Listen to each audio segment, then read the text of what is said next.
వర్ధిల్లడం అనగానే మీకు వెంటనే మైండ్లోకి స్ట్రక్ అయిపోద్ది ఏంటంటే, నేను శారీరకంగా ఏమైపోవాలి, నేను వర్ధిల్లిపోవాలి, నేను అభివృద్ధి అయిపోవాలి, నేను వాళ్ళకన్నా వీళ్ళకన్నా నేను గొప్పవాడిని అయిపోవాలా, అందరూ నా గురించి చాలా గొప్పగా చెప్పుకోవాలా, నా గురించి అందరూ చప్పట్లు కొట్టేయాలా. కానీ ఒక మాట చెప్తాను ప్రియులారా, వినండి. ఫేస్బుక్లో వాక్యం వింటున్న వారికి కూడా, ఒకడు సర్వలోకాన్ని సంపాదించుకుని వాడు తన ప్రాణాన్ని పోగొట్టుకుంటే వానికి ఏమి ప్రయోజనము? ఈ దినాల్లో ఆత్మల సంపాదన పోయింది, డబ్బు సంపాదనలో పడ్డారు చాలామంది. వాళ్ళకి ఏది ముఖ్యం కాదు, వాళ్ళకున్న ముఖ్యం ఏంటి అంటే డబ్బు. డబ్బు ఉంటే చాలు, ఎవ్వరు లేకపోయినా పర్లేదు. నిన్న కాక మొన్న పేపర్లో చూస్తే సొంత చెల్లిని నరికేశాడట అన్న. కారణం ఏంటంటే ఆస్తి, కోట్ల రూపాయల ఆస్తి చెల్లికి దక్కుతుందని చెల్లిని అడ్డు తొలగించుకోవడం కోసం చంపేశాడు. అతనికి ముఖ్యం డబ్బు. దినాల్లో డబ్బు కోసం దేన్నైనా తెంచుకోవడానికి సిద్ధపడుతూ ఉన్నారు. సిగ్గులేనితనం, అది సిగ్గులేని జీవితం. దాని కొరకు ఎన్ని మోసాలు చేయడానికైనా, ఎన్ని కుతంత్రాలు పన్నాలన్నా దేనికైనా వారు వెనుకాడట్లేదు. ఎందుకంటే వాళ్ళ ఉద్దేశం డబ్బు అంతే. Maybe you may be physically you may prosper, శారీరకంగా నువ్వు వర్ధిల్లొచ్చు. So what? అన్నీ వదిలిపెట్టి వెళ్ళిపోవాలి. ఏది నీ వెంట తీసుకెళ్ళవు. సరే, నువ్వు ఇంత సంపాదించినందుకు నేనేం గుర్తుపెట్టుకుంటారా? నువ్వు పొరపాటు పడుతున్నావు. సంవత్సరం కూడా నిన్ను గుర్తుపెట్టుకోవడం కష్టమే.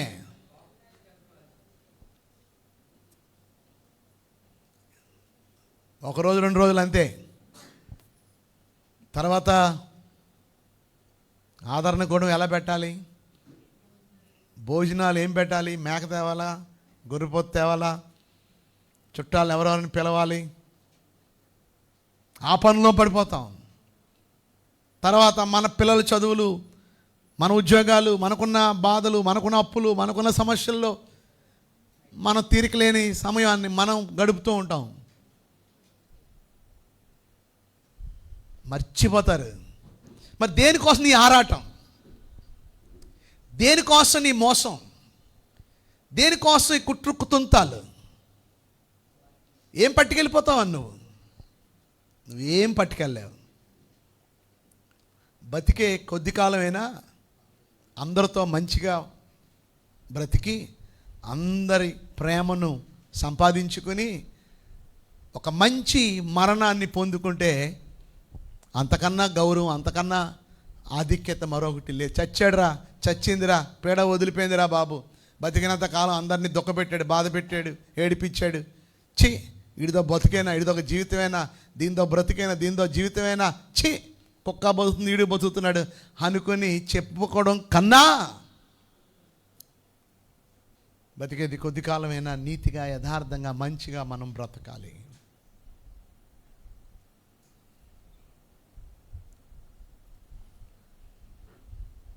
ఈరోజు యేసుప్రభు వారి కొండ మీద ప్రసంగం, ధన్యులు అంటే ఆశీర్వదింపబడడం అంటే అర్థము ఏదో శారీరకంగా అభివృద్ధి గురించి కాదు మాట్లాడుతుంది, ఆత్మీయంగా వర్ధిల్లడం కోసం. దేనికోసం చెప్పండి? ఆత్మీయంగా వర్ధిల్లి. ఈ సంవత్సరం 2026 I want to grow more spiritually. నేను ఆత్మీయంగా నేను వర్ధిల్లాలనుకుంటున్నాను. దేవుడికి మరింత దగ్గరగా ఉండాలనుకుంటున్నాను. నేను దేవుడికి మరింత ఇష్టంగా ఉండాలనుకుంటున్నాను. దేవుడికి మరింత ప్రీతిగా నేను ఉండాలనుకుంటున్నాను. దేవుడికి ఇష్టంగా నేను జీవించాలనుకుంటున్నాను అన్న వారికి వాక్యం.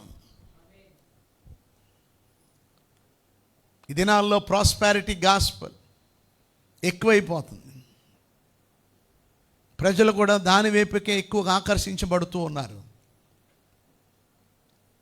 కానీ మనము స్పిరిచువల్గా ఎదగాలని మనం కోరుకోవాలి. ఈరోజు ఈ 8 లేక 9 ధన్యతల్ని హైలైట్స్ మీతో చెప్తాను, మొత్తం అన్నీ కంప్లీట్ చేసేస్తాను. వీలైతే మరలా వివరంగా మరలా మనం చూద్దాం. మొదటిది 5:3 మత్తయి సువార్త 5:3 ఆత్మ విషయమై దీనులైన వారు ధన్యులు, పరలోక రాజ్యము వారిది. దీని అర్థం ఏమిటి అంటే, ఒక మాటలో ఒక్కొక్క మాట చెప్తాను అన్ని ధన్యతల గురించి. Total dependence on God rather than self reliance. మళ్ళీ చెప్తాను ఇంగ్లీష్లో. Recognising total dependence on God rather than self reliance. పూర్తిగా దేవుడి మీదనే ఆధారపడే జీవితం. నీ స్వనీతి మీద కాదు, నీ సొంత జ్ఞానం మీద కాదు, నీ సొంత బుర్ర మీద కాదు. అలాంటి వారు ధన్యులు.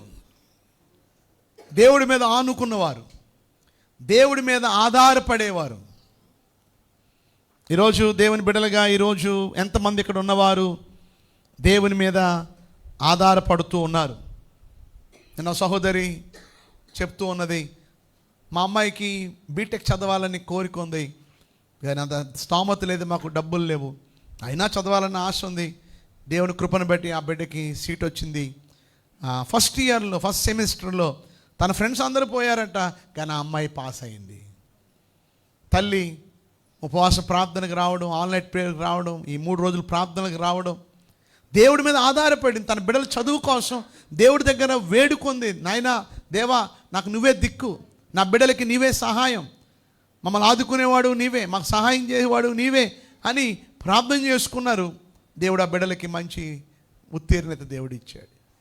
అలా ఇంకొక సహోదరి, ఆమె జూనియర్ అసిస్టెంట్గా ఆమె డీజీపీ ఆఫీస్లో ఆమె జాయిన్ అయ్యింది. మరి దేవుడు క్రమక్రమంగా సీనియర్ అసిస్టెంట్ అయింది. అక్కడి నుంచి ఆమె ఆఫీస్ సూపరింటెండెంట్ అయింది. దేవుడు ప్రమోషన్ ఇచ్చాడు. మంగళవారం మానకుండా, శుక్రవారాలు మానకుండా దేవుడి మీద ఆధారపడడం గట్టి దేవుడు అద్భుత కార్యాన్ని దేవుడు జరిగించాడు. ఆత్మలో దీనత్వం అంటే అర్థం ఏంటంటే, the way down is the way up అన్నాడు ఒక భక్తుడు. ఇదట the way down is the way up అంటే, నిన్ను నువ్వు డౌన్ చేసుకుంటే దేవుడు నిన్ను ఏం చేస్తాడు? దేవుడు నేను అప్ చేస్తాడు. నేను ఆత్మీయంగా దేవుడు వర్ధిల్లింపజేస్తాడు. ఈ ఉపవాస ప్రార్థనలు ఈ సంవత్సరం ఎందుకు ప్రాముఖ్యంగా ఎంచుకుంటున్నాం అంటే, మనల్ని మనం తగ్గించుకుని దేవుడి దగ్గర మనం ఆయన దగ్గర వేడుకుంటేనే, ఆయన శరణాన్ని మనం కోరుకుంటేనే దేవుడు కార్యాలు జరిగిస్తాడు. దేవుడు ఎస్తేరు జీవితంలో కష్టం వచ్చింది. కేవలం ఎస్తేరుకి మాత్రమే కాదు, యూదులందరికీ కూడా ఆ దినాల్లో. ఎందుకంటే హామాను యూదులందరినీ చంపాలని ఒక శాసనాన్ని పుట్టించాడు. ఈ విషయం మొర్దెకైకి తెలిసినప్పుడు అతడు బహు బాధతో బూడిద జల్లుకొని గోనె బట్ట కట్టుకొని దేవుడి దగ్గర విజ్ఞాపన చేశాడు. తనకున్న ఏకైక ఆధారం తన కుమార్తె అయిన ఎస్తేరు కనుక ఎస్తేరు దగ్గరికి వెళ్ళాడు. అమ్మా, ఇది పరిస్థితి, నువ్వు ఒక్కదానివే రాజుతో మాట్లాడగలవు, నీ ఒక్కదాని వల్లనే ఇది సాధ్యమవుద్ది కనుక వెళ్ళి రాజుతో మాట్లాడి ఈ శాసనాన్ని ఎలాగైనా రద్దు చేయించు. కానీ మాదీయులు పారసీకులకు ఉన్న సిస్టమ్ ఏంటి అంటే, రాజు ఉంగరం చేత సీల్ వేయబడిందంటే రాజుగారు కూడా దాన్ని తీయడానికి కూడా ఆయన వల్ల కూడా కాదు. రానమంది నేను రాజుగారు పర్మిషన్ లేకుండా ఎలా వెళ్ళమంటారు? నన్ను చంపేస్తాడు, ఎందుకంటే అది విరుద్ధం. వితౌట్ పర్మిషన్ వెళ్ళడానికి వీలు లేదు. అయినప్పటికీ కూడా నేను వెళ్తాను. అయితే నా కోసం మీరు ప్రార్థన చేయండి, మీకోసం ప్రార్థన చేయండి. నేను 3 దినాలు నా చెలికెత్తులతో కలిసి ఉపవాసం ఉండి మేము ప్రార్థిస్తామని రానమ్మ 3 దినాలు ఉపవాసంతో ప్రార్థనలో గడిపింది. మనం ఒక పూట ఉపవాసం ఉండడానికే మనకి షివరింగ్ వచ్చేస్తుంది. మనకి ఏదో తినేయాలి, ఎందుకంటే భారం లేదు మనకి. దేవుడి కార్యాలు చూడాలి అంటే దేవుడి మీద ఆధారపడడం మనం నేర్చుకోవాలి. 3 దినాలు ఉపవాసంతో ప్రార్థన చేసుకుని రాజు దగ్గరికి వెళ్ళింది. రాజుగారు మనసు కరిగిపోయింది. రాజు అన్నాడు, నీకేం కావాలో కోరుకో. చంపేస్తాడు అనుకుంటే నీకేం కావాలంటాడేంటి? దేవుడు తారుమారు చేసేసాడు, రివర్స్ చేసేసాడు దేవుడు. నీకు రాజ్యంలో సగం కావాలని ఇచ్చేస్తాడు, రాజ్యంలో సగం కావాలని ఇచ్చేస్తాను అంటున్నాడు. ఇదేంటి? నేను ఒకటి అనుకుంటే ఒకటి జరిగింది ఏంటి? ఇది ఎలా జరిగింది అంటే ప్రార్థన, దేవుడి మీద ఆధారపడింది. దేవుడు జ్ఞానం ఇచ్చాడు ఎస్తేర్కి. నాకేం వద్దు, పార్టీకి రండి, విందుకి రండి, చాలా రోజులైంది, నేను ఇచ్చే విందు మీరు తీసుకుని అని. ఓ విందేనా, ఓకే వస్తాను, అది మీతో పాటు మంత్రి గారిని కూడా తీసుకురండి. అలా 2 సార్లు పిలిచింది. తర్వాత తన విషయాన్ని చెప్పింది. లాంగ్ స్టోరీ షార్ట్, దేవుడు అద్భుత కార్యాన్ని దేవుడు చేశాడు. ఆ శాసనాన్ని రద్దుపరచడమే కాకుండా దాన్ని ఎవరైతే కుట్ర పన్నారో, ఎవరైతే మోసం చేసి యూదులందరినీ చంపేసి వాళ్ళని జీరో చేయాలనుకున్నారో, నాశనం చేయాలనుకున్నారో, ఆ పన్నాగం పడిన ఆ హామాన్ అనే ఆ మంత్రి ఒక ఉరి కంబాన్ని తయారు చేసి మొర్దెకాయిని వేలాడదీయాలనుకున్నాడు, అందరూ చూసేలాగా. కానీ దేవుడు ఏం చేశాడంటే అదే ఉరి కంబం మీద వాడే ఉరి తీయబడినట్టుగా దేవుడు చేశాడు. ఎవరు తవ్వుకున్న గోతులో వాళ్ళే పడతారు. నువ్వు ఇతరులకి మోసం చేయడానికి నువ్వేదో ప్లాన్లు వేస్తే తిరిగి నీకే అవి వెనక్కి నీకే వస్తాయి. యాకోబు నేను పెద్ద మోసం చేసి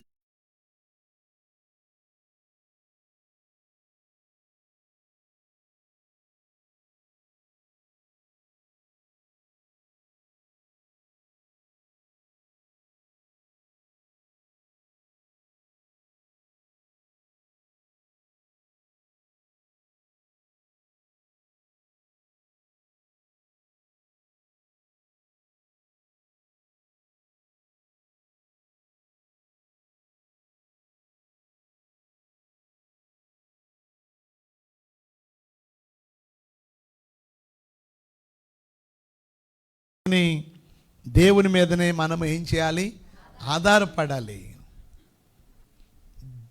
దేవుడికే మనం అప్పచెప్పాలి. వింటున్నారా మీరు అందరూ? ఒక వాక్యం చదవండి, మీకు అర్థమవుతుంది. కీర్తనలు 46:10 చదవండి. కీర్తనలు 46:10 వచనం. కీర్తనలు 46:10.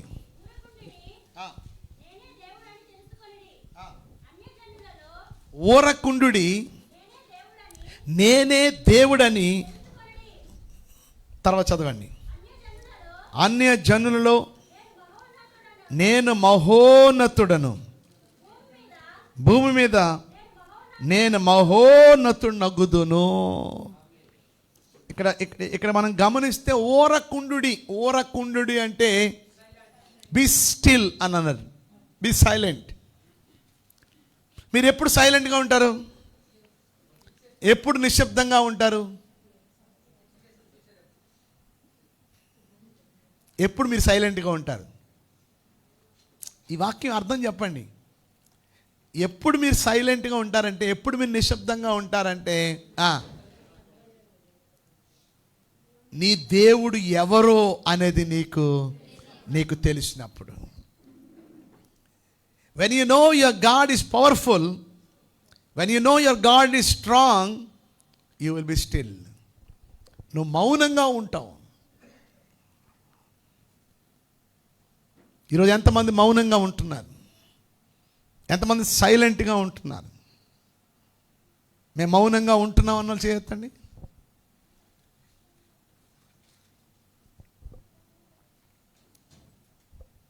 మీకు ఒక మాట చెప్తాను.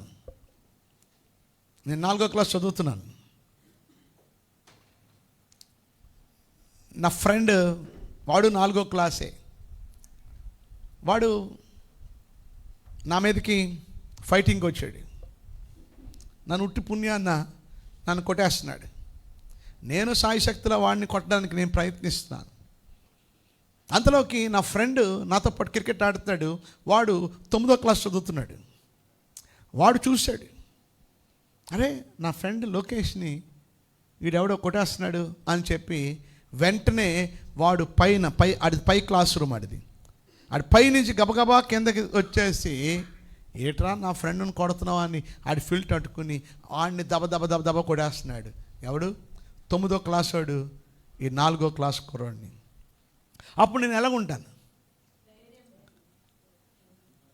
నేను ఎలా ఉంటాను చెప్పండి? నేను సైలెంట్గా ఉంటాను. మీకు అర్థమవుతుందా నేను ఎలా ఉంటాను? ఎందుకు సైలెంట్గా ఉంటాను నేను?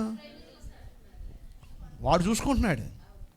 వాడు చూసుకుంటున్నప్పుడు నేను ఇక యుద్ధం చేయవసరం లేదు, నేను వాడిని గుద్దవసరం లేదు, వాడితో ఫైటింగ్ చేయవసరం లేదు. వినండి జాగ్రత్తగా. ఎందుకంటే నా విషయాన్ని ఎవరు చూసుకుంటున్నారు? నేను చూసుకుంటే బాగుంటుందా, నా ఫ్రెండ్ చూసుకుంటే బాగుంటుందా? ఎందుకు? నాకన్నా 5 సంవత్సరాలు పెద్దోడు, వాడు గుద్దుతే దెమ్మ తిరిగిపోద్ది అనమాట.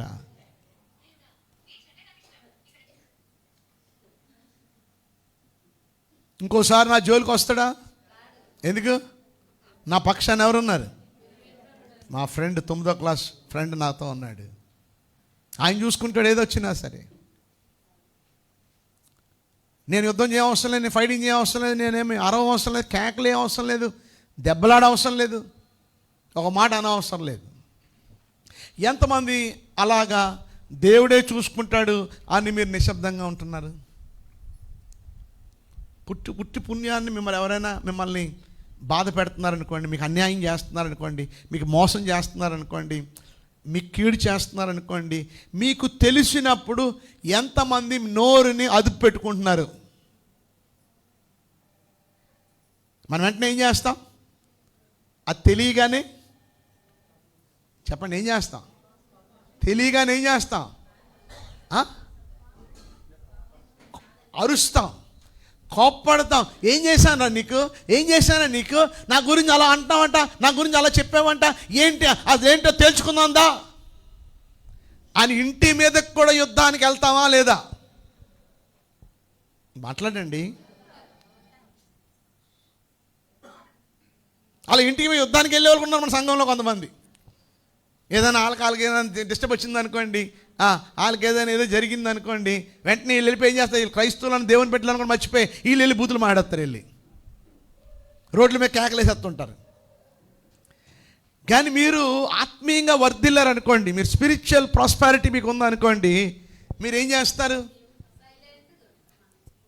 మీరు మౌనంగా ఉంటారు. ఎవరు చూసుకుంటారు? అన్యాయంగా మిమ్మల్ని రెట్టిస్తున్నారు, అన్యాయంగా మిమ్మల్ని అనేక మాటలు అంటున్నారు, అయినా కూడా మీరు మౌనంగా ఉంటున్నారా? ఎంతమందిలో స్పిరిచువల్ డిసిప్లిన్ ఉంది? ఎంతమందిలో? ఎంతమంది మౌనంగా ఉంటున్నారు? అబ్రాహాంతో దేవుడు చెప్పాడు, నీకున్న ఒక్కడే కుమారుడైన ఇస్సాకుని తీసుకుని వెళ్ళి మొరియా పర్వతం మీద దహన బలిగా అర్పించమన్నాడు. ఓకే అన్నాడు.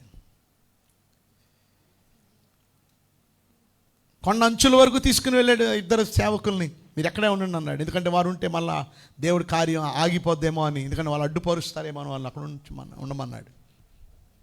ఆ కట్లన్నీ కూడా, ఆ పొలాలన్నీ కూడా ఇస్సాకు మీద పెట్టి తీసుకుని వెళ్తున్నాడు తన కుమారుడిని బలి ఇవ్వడానికి, దహన బలిగా ఇవ్వడానికి.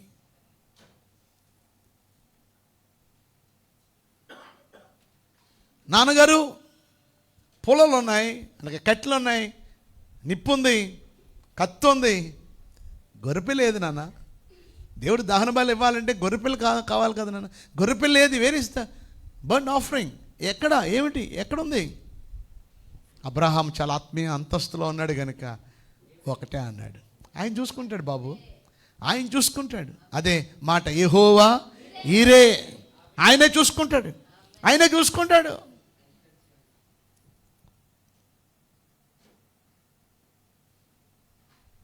దేవుడి కృపను స్థలం కొన్నాం, ఇప్పుడు బిల్డింగ్ కట్టాలి. మొదటి అడుగుతున్నారు, ఇప్పుడు మొదలెడుతున్నారు. మొదలెట్టాలంటే రూపాయి 2 రూపాయల, అప్పుడు ఏమన్నా ఆయనే చూసుకుంటాడు. ఉన్న ఇల్లే పోయింది, నీకు ఎక్కడ స్థలాలు దొరకట్లేదా? ఇల్లు లేవా? ఏంటి నీ పరిస్థితి ఏంటి? రేపు నీ పిల్లల పరిస్థితి ఏంటి? నీ బిడ్డల భవిష్యత్తు ఏంటి? ఇప్పుడు ఏమైపోతావు? రోడ్డు మీదకి వచ్చేస్తావా? ఏమనాలి నవ్వుతూ? ఆయనే చూసుకుంటాడు. అందరికీ పెళ్ళిళ్ళు అయిపోతున్నాయి, మీ పిల్లలు పెళ్ళిళ్ళు ఆడలేదు, 30 వచ్చేసాయి, ఏంటి ఇంకా ఏంటి సంగతి, అసలు మీరు పట్టించుకోరా ఏంటి సంగతి అని అన్నప్పుడు ఏమనాలా? ఆయనే చూసుకుంటాడు.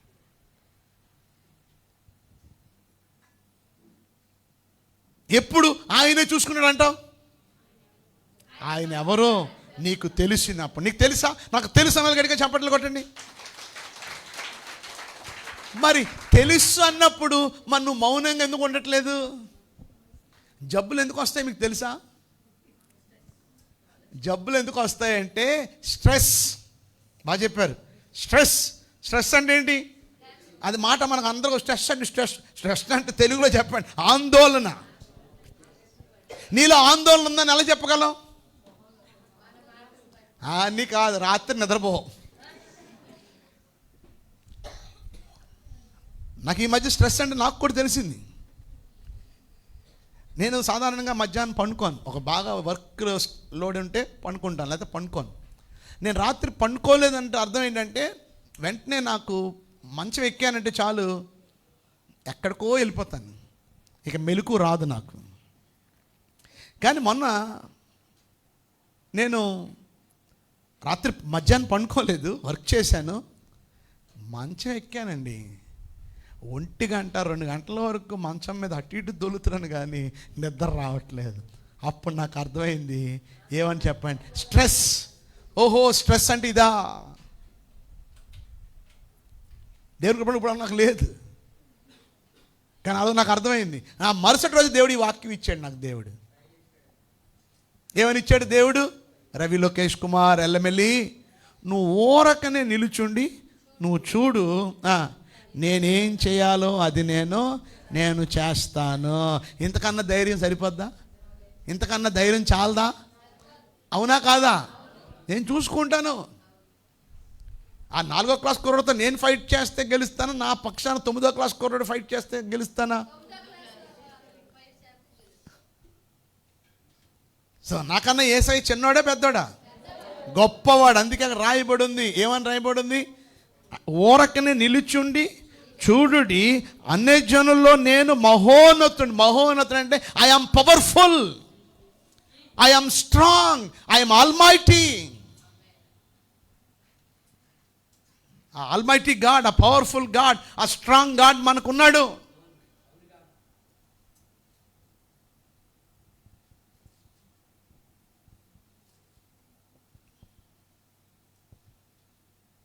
ఒక అమ్మాయి వచ్చింది. ఆ అమ్మాయికి సమ్ స్కిన్ ప్రాబ్లం ఉంది. ఆమెకి డాక్టర్లు కూడా అది ఏమిటో తెలియట్లేదు. ఒకసారి కలర్ మారిపోతుంది. ఎన్నో మంది వైద్యుల దగ్గరికి వారు వెళ్తూ ఉన్నారు, ఎన్నో టెస్టులు చేస్తూ ఉన్నారు. నేను చెప్పాను, దేవుడి సన్నిధికి తీసుకురండి, దేవుడు కార్యం చేస్తాడు. దేవుడు అద్భుతాలు చేసే దేవుడు, మహత్ కార్యాలు దేవుడు చేసే దేవుడు. నా ఫ్రెండ్ ఒక ఆయన ఉన్నాడు, మా స్కూల్లో చదువుతున్నప్పుడు, వాళ్ళు హిందూస్, దేవుడిని ఎరగని వాళ్ళు. ఒక స్కిన్ ఎలర్జీ లాంటిది, మొత్తం ఒళ్ళంతా కూడా పొక్కుల్లాగా వచ్చేసాయి అనమాట, మొత్తం అంత దద్దుర్లాగా అంతా. మొత్తం ఎన్ని మందులు వాడారంటే ఎన్ని మంది డాక్టర్లకు వెళ్ళారంటే ఇంకా తెలియదు, అంత డబ్బు ఖర్చు పెట్టారు. చివరికి ఎవరో చెప్పిన మాట విని దేవుడి సన్నిధికి తీసుకెళ్లారు, ప్రార్థన చేశారు. ఆ దైవజనుడు ఇంటికి వచ్చిన తర్వాత ఆ నూనె ఆ బాడీకి రాశారు. ఉదయానికల్లా మొత్తం పొక్కులు కానీ దద్దులు పట్ పట్ పట్ పట్ పట్ పట్ పట్ పట్ పట్ పట్ రాలిపోయాయంట. అంతే, పూర్తి స్వస్థత. మొత్తం ద హోల్ ఫ్యామిలీ బాప్తిజం తీసేసుకున్నారు. దేవుడు కార్యాలు చేయగలడు. మీరు ఊరకనే నిలుచుండి చూడండి. ఎప్పుడు ఊరకనే ఉంటాను? ఆయన ఎవరో నీకు తెలుసు. అప్పుడు నువ్వు ఎవరి మీద ఆధారపడతావు? నువ్వు ఆయన మీదే ఆధారపడతావు, నువ్వు ఆయన మీద డిపెండ్ అవుతావు. మోకాల మీద ఉంటావు, దేవుడిని విజ్ఞాపన చేస్తావు. ఎదురు చూస్తే ఎర్ర సముద్రం, వెనక చూస్తే ఫరో సైన్యం. ఇశ్రాయేల్ అందరూ ఏమన్నారు చెప్పండి? ఐగుప్తులో సమాధులు లేవని మమ్మల్ని చంపడానికి ఇక్కడ తీసుకొని వచ్చావా అని మోషే మీద సనుక్కున్నారు. బట్ వాట్ మోషే చెప్పండి, ఏం చేశాడు మోషే? ఏం చేశాడు? మీరు ఓరకనే నిలుచుండి. ఎందుకు అలాగ అన్నాడు? అది అది అది అది ఆయన ఎవరో ఆయనకి తెలుసు. భూమి ఆకాశం సృష్టించింది ఆయన, ఈ జల సముద్రాలని సృష్టించింది ఆయన, సమస్తాన్ని కలుగు చేసింది ఆయన. ఈ can do what ever he likes. ఏమైనా ఆయన చేయగలడు. ఆయనకున్న నమ్మకం, ఆయనకున్న అపారమైన విశ్వాసం. ఈ ఐగుప్తీయుల్ని మరలా మీరు ఎన్నటికీ మీరు చూడరు.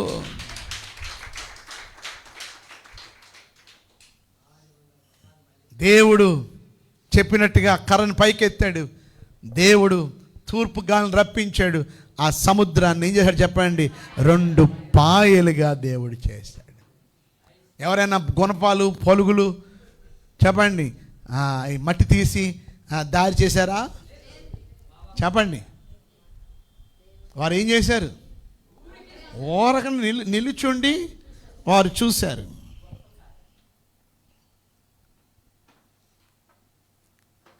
నేను నిజంగా నమ్ముతున్నాను అన్నవారు ఒక మాట అంటారు, నిజంగా నమ్మేవారు. అదేంటి అంటే ఫిలిప్పీలు రాసిన పత్రిక 4వ అధ్యాయం 10 నుంచి 13 చదువుతారా?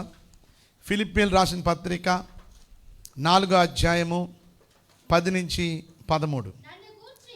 నన్ను గూర్చి మీరు ఎన్నాళ్ళ వరకు 13 చదివేద్దాం. నన్ను బలపరుచు వాని యందే నేను సమస్తమును చేయగలను. I can do all things through Christ who strengthens me. ఏం చెప్పండి? నన్ను బలపరుచు వాని యందే నేను సమస్తమును నేను చేయగలను. నేనేమీ సమస్తం చేయలేను, నా వల్ల అయితే ఏమీ కాదు. నన్ను బలపరుచు వాని యందు నేను సమస్తము చెయ్యగలను. ఎవరు ఏ మాట అంటారు? నన్ను బలపరచును అని అందే సమస్తమును చెయ్యగలను అనే మాట ఎవరంటారు? చెప్పండి. ఆయన ఎవరో నువ్వు తెలిసినప్పుడు. ఆమేన్. అండ్ నా మాట మీకు అర్థమవుతున్నాయి? మీకు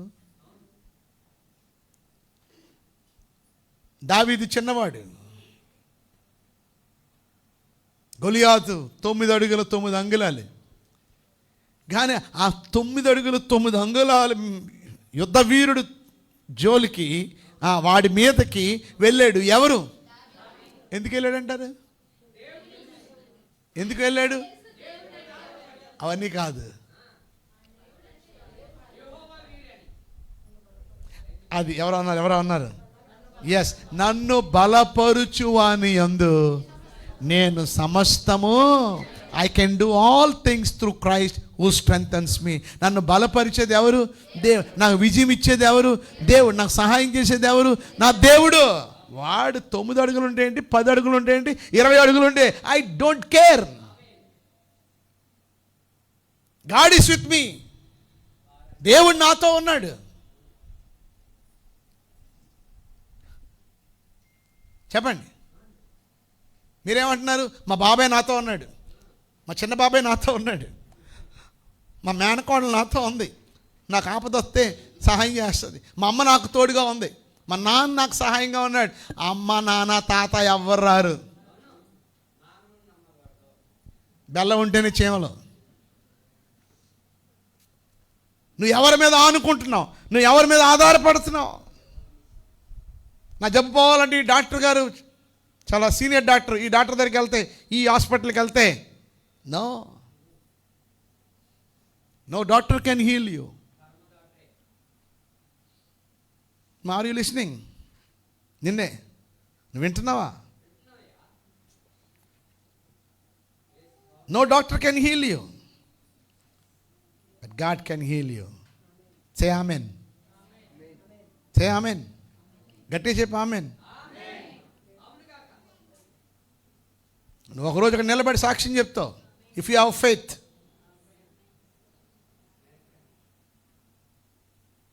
ఈ సంవత్సరం అసాధారణమైన కార్యాలు మనం చూడగలగబోతున్నాం. See how God is powerful. దేవుడు ఎంత శక్తిమంతుడో తెలుసుకోబోతున్నావు. సింహాలు నోళ్ళు మూయించినట్టు ఎవరెవరు నీ గురించి చెడుగా మాట్లాడకుండా, ఎవరైతే నిన్ను హేళన చేస్తున్నారో, ఎవరైతే నిన్ను చిన్న చూపు చూస్తున్నారో, వారందరూ ముక్కు మీద వేలేసుకున్నట్టు ఉంటారు. వాళ్ళు ముక్కు మీద, నోరు మీద, దేని మీదైనా, కాళ్ళ మీదైనా. Amen, amen. చెప్పండి, I can do all things అనండి. నేను సమస్తము చేయగలను. చెప్పండి, నేను సమస్తము చేయగలను. నేను సమస్తము చేయగలను. నా బట్టి కాదు, నా బలపరిచే క్రీస్తుని బట్టి. నమ్మకం ఉందా? ఉంది అన్నవాళ్ళు ఉందా? మీలో ఉందా? ఉంది అన్న వాళ్ళలో ఒక లక్షణం ఉంటుంది. ఉంది అన్న వాళ్ళలో ఒక లక్షణం ఉంటుంది. ఏంటది? సైలెంట్గా ఉంటారు. బాగానే చెప్పారు. ప్రార్థిస్తారు. బాగానే చెప్పారు. ఆధారపడతారు. ఇంకో వాక్యం పౌలు గారే చెప్పాడు ఇదే గ్రంథంలో, ఫిలిప్పీ పత్రిక 4వ అధ్యాయం 4వ వచనం చదవండి. ఫిలిప్పీ 4:4 ఎల్లప్పుడూను ప్రభునందు ఆనందించుడి. మరలా చెప్తును, రిజాయిస్ ఇన్ ద లార్డ్. చెప్పండి, ఎల్లప్పుడు ప్రభునందు. ఇది చెప్పడం కూడా బాత్తో చెప్తున్నా. ఎల్లప్పుడు ప్రభునందు ఎల్లప్పుడు ప్రభు. చెప్పండి, ఎల్లప్పుడు ప్రభునందు ఆనందించుడి. ఏంటమ్మా మీ దగ్గర ఎప్పుడు చిరునవ్వు పోదా? ఎప్పుడు చిరునవ్వుతూనే ఉంటారు, ఎప్పుడు అలాగా ఆనందిస్తుంటారు. ఏంటి సీక్రెట్? అప్పుడు నేనేం చెప్పాలా? ప్రభువే చూసుకుంటున్నాడు. ప్రభువే చూసుకుంటాడు. అన్నీ ఆయనకు అప్పచెప్పిస్తాను. ఆయనే చూసుకుంటాడు. Are you rejoicing in the Lord? నువ్వు రిజాయిసింగ్ ఉంటే, నీలో సంతోషం ఉంటే నీలో ఏముండదు? ఆనందం ఉండదా? నీలో సంతోషం ఉందంటే ఆనందం ఉంటే నీలో ఏముండదు? స్ట్రెస్ ఉండదు. స్ట్రెస్కి మెడిసిన్ ఏంటి అంటే ఆనందం. ఆ ఆనందం ఎప్పుడు వస్తుందంటే when you know who God is. నీ దేవుడు ఎవరో నీకు తెలిసినప్పుడు. ఆయన చూసుకుంటాడు, ఆయన జరిగిస్తాడు, ఆయన చేస్తాడు.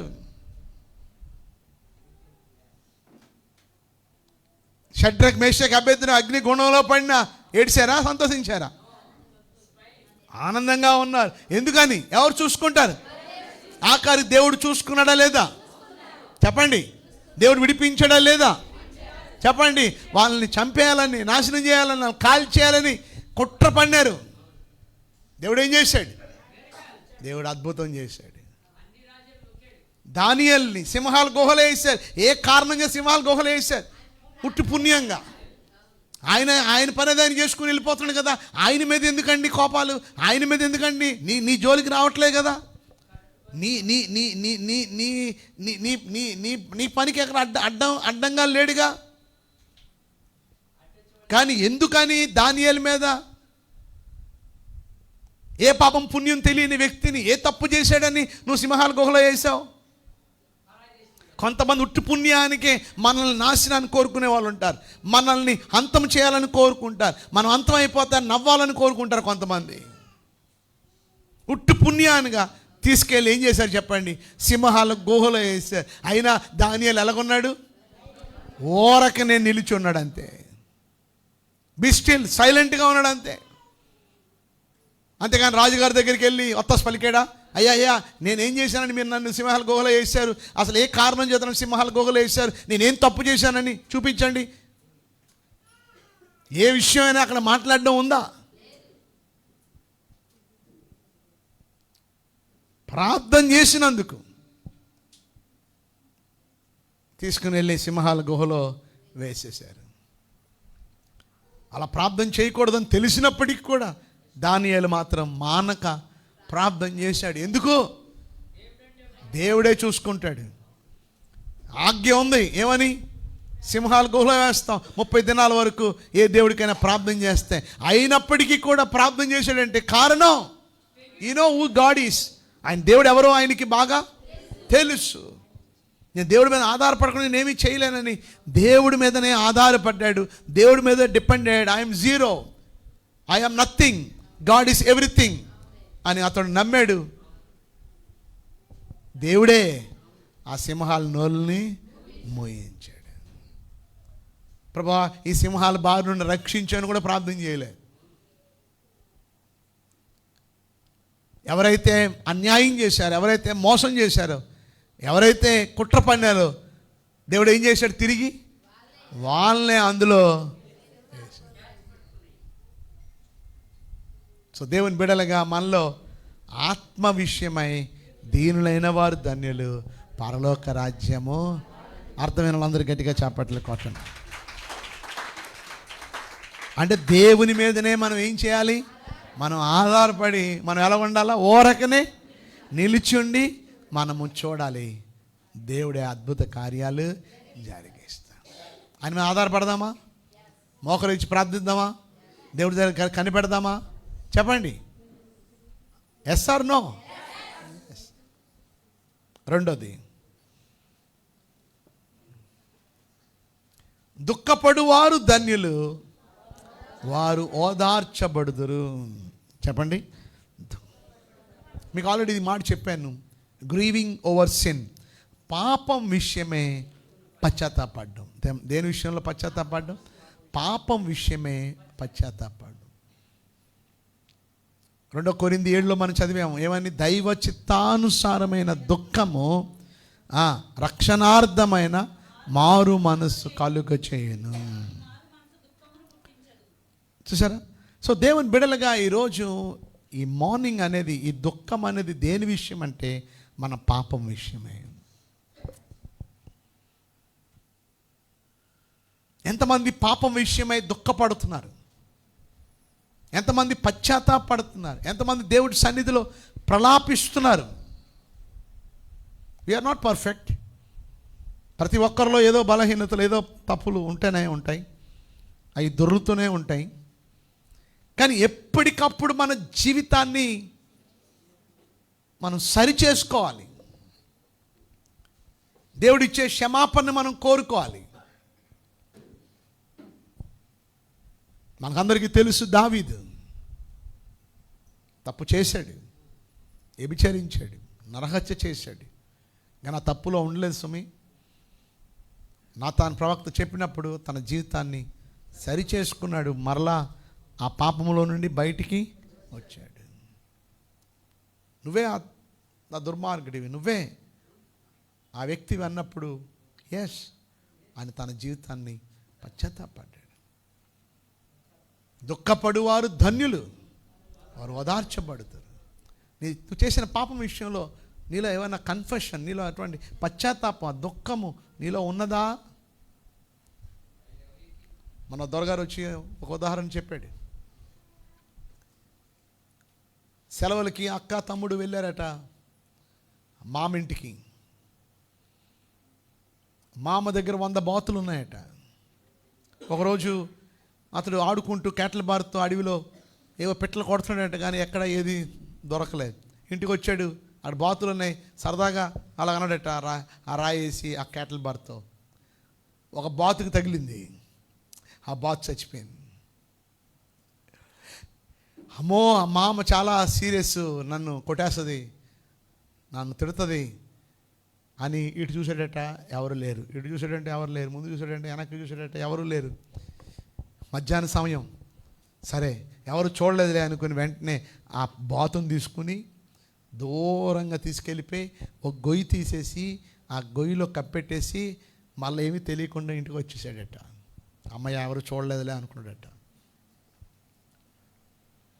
సాయంత్రం అయింది. మామందట అక్కతో, అమ్మా పంపులు వస్తున్నాయి, ఈ బిందెట్టుకు వెళ్ళి ఒక 4 బిందులు తీసుకురా అమ్మ నీళ్ళు అని అన్నదట. అక్క అందంట, ఎందుకులే మామ, నేను ఎందుకులే, తమ్ముడు వెళ్తాడులే, తమ్ముడిని పంపిద్దాంలే.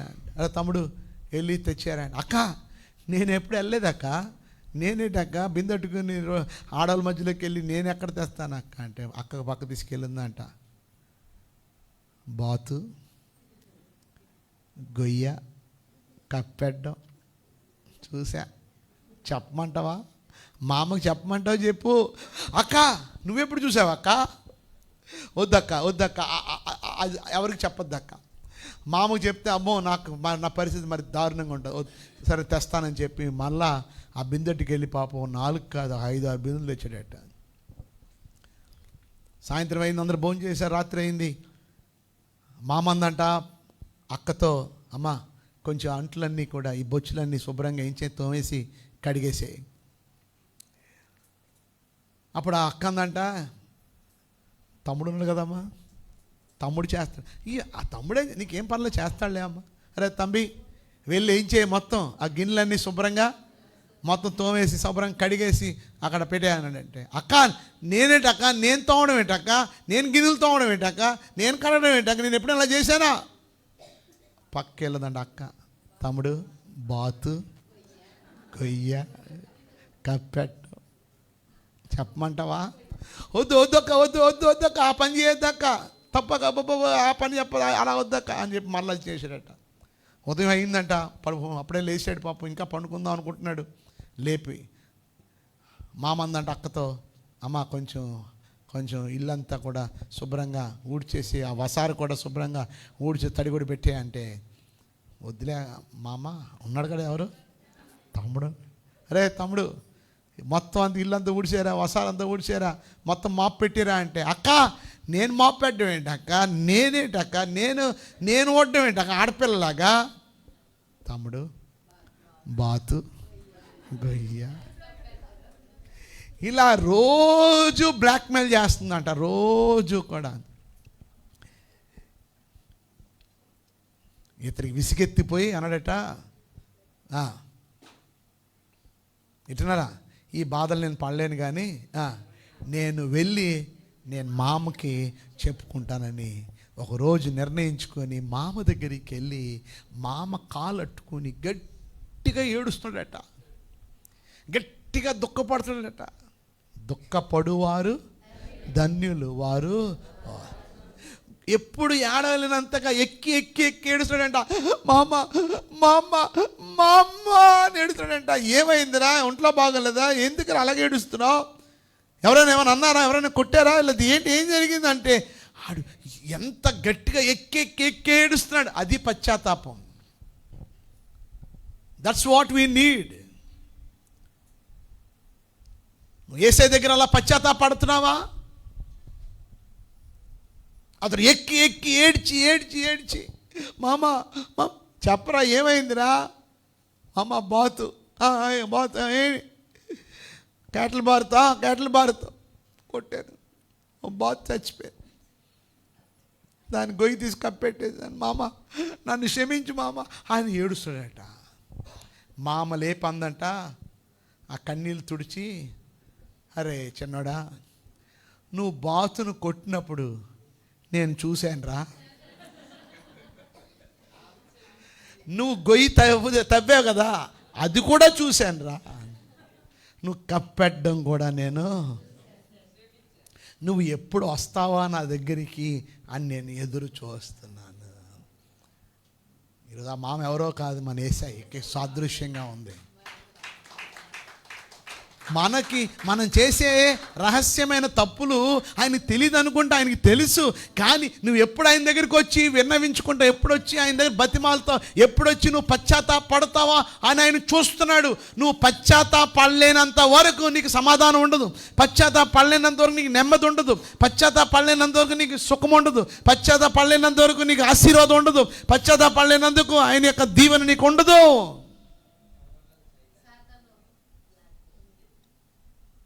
ఏదో ఆందోళన, నలుగురు మాట్లాడుకుంటుంటే వింటావు, తెలిసిపోయిందేమో అందుకే నా గురించి మాట్లాడుకున్నా, ఆ భయం గుండె లబ్ది కొడుకుంటే, అప్పుడు తర్వాత లేదు విషయం మాట్లాడుకుంటాను, అమ్మాయ్యా నా గురించి కాదులే, మన గురించి తెలియలేదులే, ఇంకా పర్వాలేదులే. నీలో భయం, నీలో చింత, తినాలన్నా తినబుద్ధి అవదు. ఆ పాపం నిన్ను వెంటాడుతూ ఉంటుంది, నీకు భయాన్ని తీసుకుని వస్తుంటుంది, నీకు ఆందోళన తీసుకుని వస్తుంటుంది, నీ అనారోగ్య పాలు చేస్తుంది నీ జీవితాన్ని, నీ శరీరాన్ని.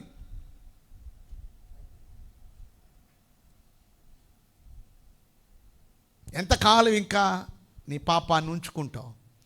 ఎంతకాలం ఇంకా నీ ఇష్టానుసారంగా నువ్వు జీవిస్తావు?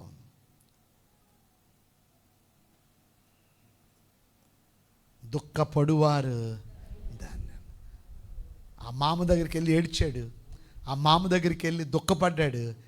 మామ ఓదార్చిందా లేదా? చెప్పండి, మామ క్షమించిందా లేదా? మన ప్రభు ప్రేమ గల యేసు, క్షమించే యేసయ్య తప్పక ఆయన మనల్ని ఓదారుస్తాడు. రెండోది మనం గమనిస్తే, దుఃఖపడువారు ధన్యులు, వారు ఓదార్చబడుదురు. ఈవెన్ యేసు ప్రభు వారు కూడా ఏమైనా కంఠత వాక్యం మీకు కంఠస్థ చేయాలంటే ఈ ఒక్కటి మాత్రం కంఠస్థ చేయండి, యేసు కన్నీళ్లు విడిచెను. ఇది అన్ని కంఠస్థ వాక్యాల్లో చిన్న వాక్యం.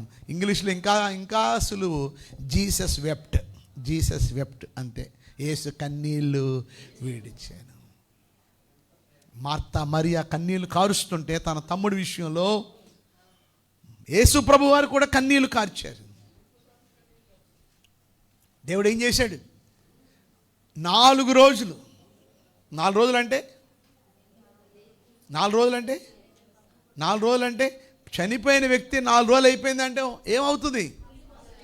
బాడీ డీకే అయిపోయింది, బాడీలో వేడిపోయింది, పురుగులు స్టార్ట్ అయిపోయి మొత్తం అంతా బాడీ అంతా స్మెల్ ఎక్కువైపోయింది, బాడీ అంతా ఒక రకంగా మారిపోతుంది. 4 days అలాంటి వ్యక్తి మరలా తిరిగి లేవడం, ఇజ్ ఇట్ ఈజీ? చెప్పండి అమ్మా, is it easy? Is it easy? No. నువ్వు కన్నీళ్ళు కారిస్తే, దేవుడి దగ్గర విన్నవించుకుంటే అసాధారణమైన కార్యాలు దేవుడు జరిగిస్తాడు. అందుకే దేవుని బిడ్డలు ఎప్పుడు చిన్నవి అడగకండి, చిన్న దాంతో సంతృప్తి చెందకండి. దేవుడు పెద్ద వాటి కోసం. ఆమేన్. ఈ పక్కతుంది మన కోసమే, ఆ పక్కన మన కోసం. అది పోతే పోనే, ఇది మందే. ఆమేన్, ఆమేన్. ఇలా వెళ్ళిపోదాం. మీకు అర్థమైందా? అయ్యగారు మీ దగ్గర ఎన్ని కోట్లు ఉన్నాయి అయ్యగారు? నా దగ్గర 20 నుండి 25 కోట్లు ఉన్నాయి. మీకు 1 కోటి ఇమ్మంటారా?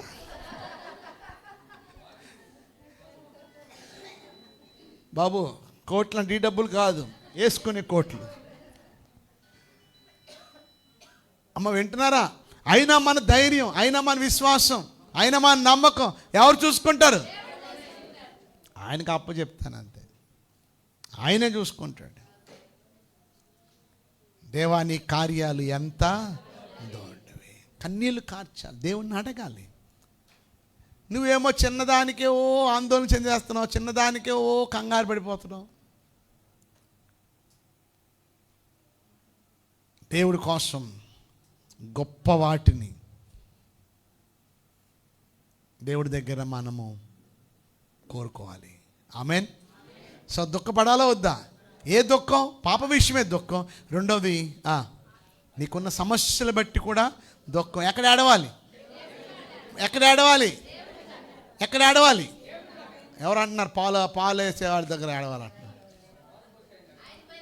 ఆ పాలు పోసేవాడి దగ్గర ఏడిస్తే కుదురుతుందా? చెప్పండి. ఉదయాన్నే పాలు పోసేవాడితో చెప్తుందంట, బాబు 1 నిమిషం ఆగు, ఇక రాత్రి మా ఆయన తాగొచ్చి ఇదిగో ఎలా కొట్టాడు చూడు అని ఈపు చూపిస్తుందంట. ఎవరికి? అలాగమ్మా, అయ్యో బాబు ఎన్ని బాధలు వచ్చాయి నీకు అన్నాడట.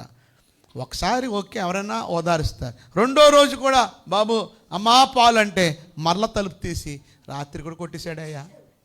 మూడో రోజు కూడా అమ్మా పాలు అంటే రాత్రి కూడా తాగొచ్చాడయ్యా, కొట్టాడని తాగొచ్చాడని ఇదని అన్నీ ఎవరికి చెప్పుకుంటుంది? ఈ పాలబ్బాయి విని విని విని విని విసిగెత్తిపోయి ఒకరోజు మరలా అమ్మా నన్ను మళ్ళా అయ్యా నన్ను మళ్ళా కొట్టాడంటే, అమ్మ ఆ కొట్టే మొగుడితో ఎంతకాలం కాపురం చేస్తావు కానీ నాతో వచ్చేయకూడదు. పాలోడికి లోకు అయిపోయింది. ఎవరు? ఆ ఆంటీ. ఎందుకు? రోజు ఎవరికి చెప్పుకుంటుంది? మీరు పాలత్తనికి కాయగూరలు అమ్మే వాళ్ళకి, ఇంటి పక్కన ఉన్న పైడమ్మకి, ఇంటి ఎదురుగున్న సుబ్బమ్మకి చెప్పండి. వాళ్ళ దగ్గర అక్కడే కూర్చుంటాం. అక్కడ కూర్చునే పోతే ఇక్కడ కూర్చోవచ్చుగా, దేవుడి సన్నిధిలో కూర్చోవచ్చుగా, దేవుడి సన్నిధిలో మొరపెట్టొచ్చుగా. అన్న ఎక్కడ మొరపెట్టుకుంది? ఎక్కడ కన్నీళ్ళు కార్చింది? మంచి భర్త. ఎందుకు అలా ఏడుస్తున్నావు? ఎందుకు అలా దుఃఖపడుతున్నావు? నేను 10 మంది కుమారుల కన్నా విశేషమైన వాడిని అంటే అంతగా ఏడ్చింది ఎక్కడ? దేవుని మందిరంలో, దేవుని సన్నిధిలో. శుక్రవారం 10 గంటల నుంచి 1 గంట 2 గంటల వరకు ప్రార్థన. ఎంతమంది వస్తున్నారు? రండి. దేవుడి సన్నిధిలో మొరపెట్టిన అమ్మగారు చక్కగా నడిపిస్తున్నారు.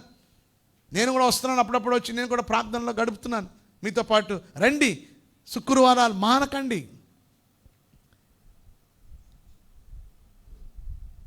దేవుడి సన్నిధిలో మనం దుఃఖపడాలి. దేవుడే మనల్ని. ఈ 2 అర్థమైన వాళ్ళు గట్టిగా చప్పట్లు కొట్టండి. 3వది, సాత్వికులు ధన్యులు, వారు భూలోకమును స్వతంత్రించుకొందురు. Blessed are the meek, for they shall inherit the earth. 3వది సాత్వికులు. సాత్వికులు అంటే జెంటిల్ అన్నారు ఇంగ్లీష్లో. జెంటిల్ అనగా దీనత్వం, అంబుల్ తగ్గించుకోవడం. సబ్మిసివ్ అన్నారు, లోబడ్డం. అది సాత్వికం అంటే. సాత్వికం అంటే తను తాను తగ్గించుకోవడం. సాత్వికం అంటే తను తాను దేవునికి సమర్పించుకోవడం. అది సాత్వికం అంటే. అటువంటి వారు ఎవరంట? ధన్యులు, వారు భూలోకమును స్వతంత్రించుకుందరు. ఇంగ్లీష్లో మీక్నెస్ అన్నారు. మీక్నెస్ ఇస్ నాట్ వీక్నెస్ అన్నాడు ఒక ఆయన. ఏదట? Meekness is not weakness. సాత్వికులు అంటే బలహీనంగా ఉండడం కాదు. సాత్వికులు అంటే వాళ్ళు స్ట్రాంగ్, బట్ వాళ్ళలో ఏముంటుందంటే పవర్ అండర్ కంట్రోల్ ఉంటుంది.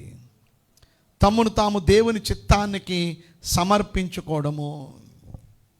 బైబిల్లో సాత్వికులు 2 పేర్లు చెప్తారా? మోషే గురించి ఏమని రాయబడి ఉంది? నా ఇల్లు అంతటిలో నమ్మకమైన వాడు. సాత్వికుడు ఎవరు? మోషే. ఈరోజు ఎంతమందిలో సాత్వికం ఉంది? ఎంతమందిలో తగ్గింపు ఉంది? ఇంకా మనం గమనిస్తే ఇంకొక సాత్వికులు చెప్తారు. ఇంకొకరు ఎవరండి? యేసు ప్రభు. ఎవరు చెప్పండి? యేసయ్యలో కూడా ఏముంది చెప్పండి? సాత్వికం. చదువుతారు ఒకసారి. మత్తయి సువార్త 11వ అధ్యాయము 29 చదవండి ఒకసారి. మత్తయి సువార్త 11:29. నేను సాత్వికుడను, దీన మనస్సు గలవాడిని గనుక ఏమా మీ మీద నా కాడి ఎత్తుకుని నా యొద్ద నేర్చుకొనుడి. నాకు చెప్పండి. నేను సాత్వికుడును, దీన మనస్సు గలవాడును కనుక మీ మీద నా కాడి ఎత్తుకొని నా యొద్ద నేర్చుకొనుడి. సాత్వికుడు ఎప్పుడు నేర్చుకుంటాడు. కొంతమంది ఎలా ఉంటారంటే నాకు అంతా తెలుసు, నేను నేర్చుకున్నది ఏంటి, మీరు చెప్పేది ఏంటి. విశ్వాసులు కానీ దేవుని బిడ్డలు కానీ వాళ్ళ సాత్వికం ఉన్నదంటే వాళ్ళు నిత్య విద్యార్థులుగా ఉంటారు. అంటే ముసలితనం వచ్చినా కూడా ఇంకా ఏం చేయాలి? మనం నేర్చుకోవాలనే మనసు మనలో ఉండాలి. అక్కడ అన్నాడు ప్రభు, నా కాడిని ఎత్తుకొని మీ మీద నా కాడి ఎత్తుకొని. కాడి అంటే తెలుసా మీకు? కాడి ఇప్పుడు 2 ఎద్దులు ఉన్నాయనుకోండి, దాని మీద ఏమేస్తారు?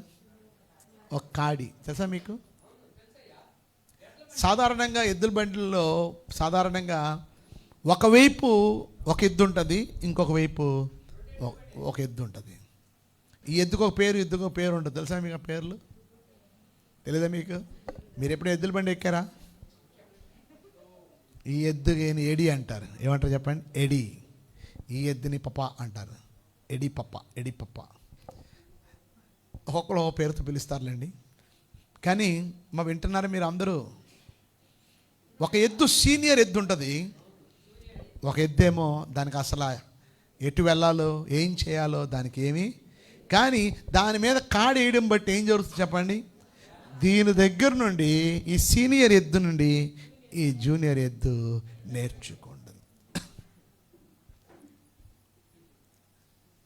మీరు నేర్చుకుంటున్నారా? మీరు నేర్చుకునే మనస్సు మీలో ఉన్నదా? తగ్గించుకునే మనసు మీలో ఉందా? మిమ్మల్ని మీరు సరెండర్ చేసుకునే మనసు మీకుందా?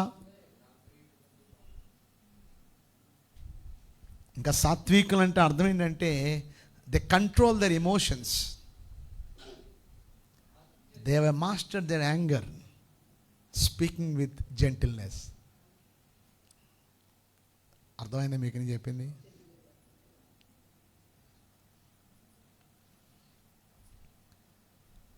మీకు అన్యాయం చేశారు ఎవరైనా, మీకు మీకు మీకు మీకు మీకు మీకు నష్టం చేశారు, చాలా మోసం చేశారు. నువ్వు సాత్వికుడు అయితే నీ ఎమోషన్ని నువ్వేం చేస్తావు చెప్పండి? నువ్వు కంట్రోల్ చేసుకుని నువ్వు వారితో నవ్వుతూ ప్రీతిగా సంతోషంగా, కపటంతో కాదు, సంతోషంగా నువ్వు మాట్లాడతావు.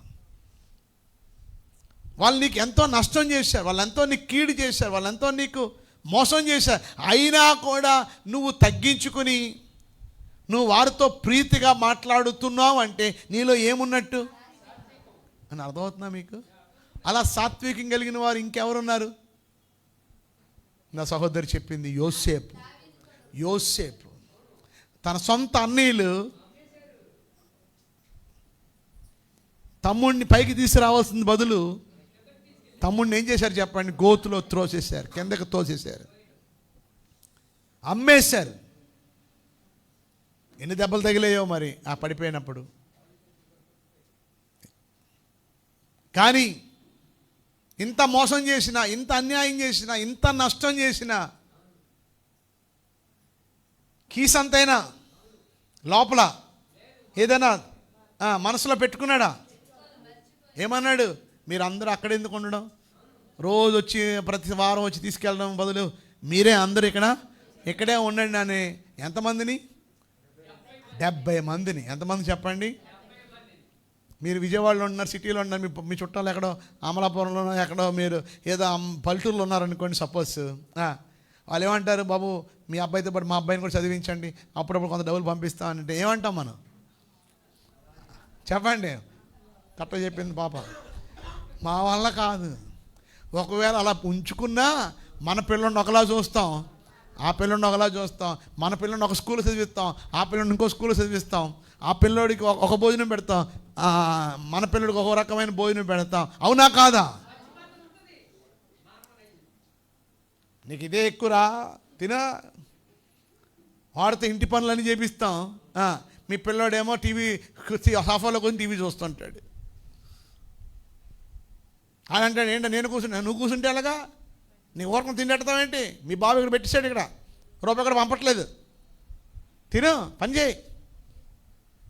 ఒక్కడిని చూడడానికి చచ్చిపోతాం మనం సిటీలో ఉండి. అలాంటిది ఎంతమంది చెప్పండి? 70 మంది. వారితో ఎలా మాట్లాడంట? ప్రీతిగా మాట్లాడాడు. వాళ్ళు యోసేపు ఎక్కడ చంపేస్తాడేమో అనుకున్నారు వాళ్ళు. కానీ వారితో ఎలా మాట్లాడాడు చెప్పండి? ప్రేమ. మీరు నాకు కీడు చేశారు, కానీ దేవుడు దాన్ని మేలుగా. నాకు ఎవరి మీద అలాంటి ద్వేషభావం లేదు, ఎవరి మీద నాకు ఎటువంటి కోపం లేదు. వాళ్ళు ఎంత అన్యాయం చేసి మోసం చేసి నన్ను జీరో చేసినా నేను ఇంకా వాళ్ళని ప్రేమిస్తాను, వారి పట్ల నేను సానుభూతి కలిగి ఉంటాను అన్న గట్టిగా చప్పట్లు కొట్టండి. కొంతమంది కొట్టట్లేదు, అసలు కొట్టారంటే మీరు సాత్వికులని అర్థం. మీరు ఎప్పుడు కొడతారు అంటే అన్నీ ఎవరు చూసుకుంటారు? దానియేలు నన్ను మోసం చేశారు కనుక రాజా వీళ్ళందరినీ సింహాల గుహలో వేసాడు అని అన్నాడా? కానీ ఆ పని ఎవరు చూసుకున్నారు? దేవుడు చూసుకున్నాడు. నీ కీడు చేసి అన్యాయం చేసి మోసం చేయడానికి చూసే వాళ్ళ విషయంలో ఎవరికి అప్పచెప్పు? దేవుడికి అప్పచెప్పు. మరి నువ్వేం చేయి? మొదటిది మౌనంగా ఉండు, మోకరించి ప్రార్థన చేయి. మూడోది 32 పళ్ళు కనబడేటట్టుగా స్మైల్. ఈ స్మైల్ ఇప్పుడే కాదు, ఎప్పుడు ఉండాలి.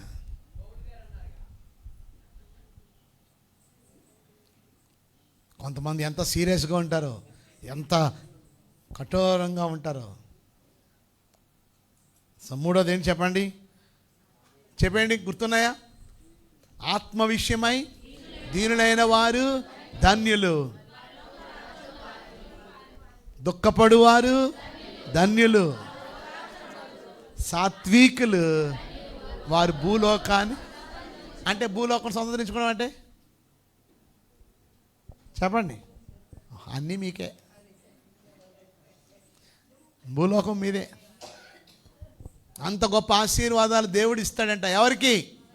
మనకు కాదు, సాత్వికులకి. చెప్పండి, ఎవరికి చెప్పండి? సాత్విక. ఉందా మీలో అటువంటి సాత్వికం? మీలో ఉందా? అంటే తగ్గింపు మీలో ఉందా? నాలుగోది, నీతి కొరకు ఆకలి దప్పులు గలవారు ధన్యులు, వారు తృప్తి పరచబడుదురు. A deep desire for God's justice and right living. నీతి కొరకు ఆకలి దప్పులంటే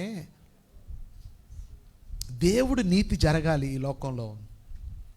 నేను కూడా నీతిగా ఉండాలని ఆకలి, నీతిగా ఉండాలనే తపన మనందరిలో ఉండాలి.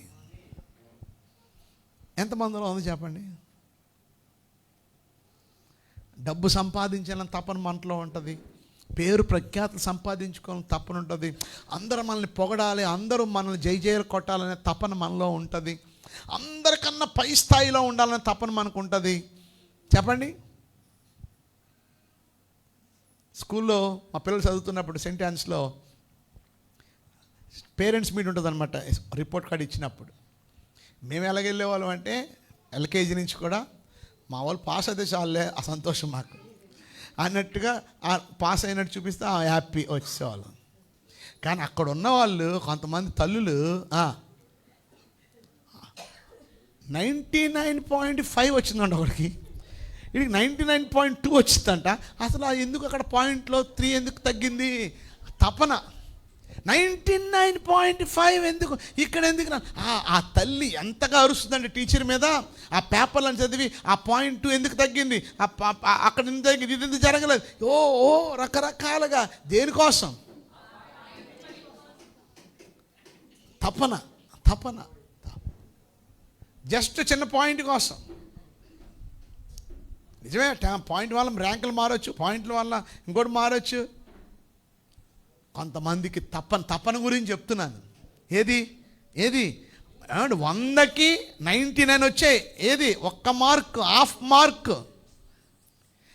ఎంతమందిలో ఇలా దేవుడి కొరకు నేను అన్నిట్లో కరెక్ట్గా ఉండాలి, అన్నిట్లో పర్ఫెక్ట్గా ఉండాలి, ప్రార్థనలో కావచ్చు, వాక్యంలో కావచ్చు, దేవుడి మందిరానికి రావడం విషయంలో కావచ్చు, దేవుడికి భాగం కట్టే విషయంలో కావచ్చు, సువార్తలో కావచ్చు, దేవుని ఇతరులను ప్రేమించిన విషయంలో కావచ్చు, ఇతరుల పట్ల సానుభూతి చూపించే విషయంలో కావచ్చు, అన్నిటిలో కూడా నేను దేవుడి కొరకు నీతిగా యథార్థంగా నేను బ్రతకాల, దేవుడికి ఇష్టంగా బ్రతకాల, ఆ తపన, ఆ ఆకలి, ఆ తృష్ణ నాలో ఉంది అన్న వాళ్ళు గడిగా చప్పట్లు కొట్టండి.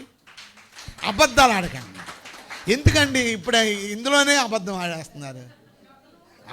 ఏమిటండి ఇంత మోసం ఏంటండి బాబు? మోసం, దగ, కుట్ర. నీతి కొరకు ఆకలి, వాక్యం కొరకు ఆకలి, వాక్యం కొరకు తపన.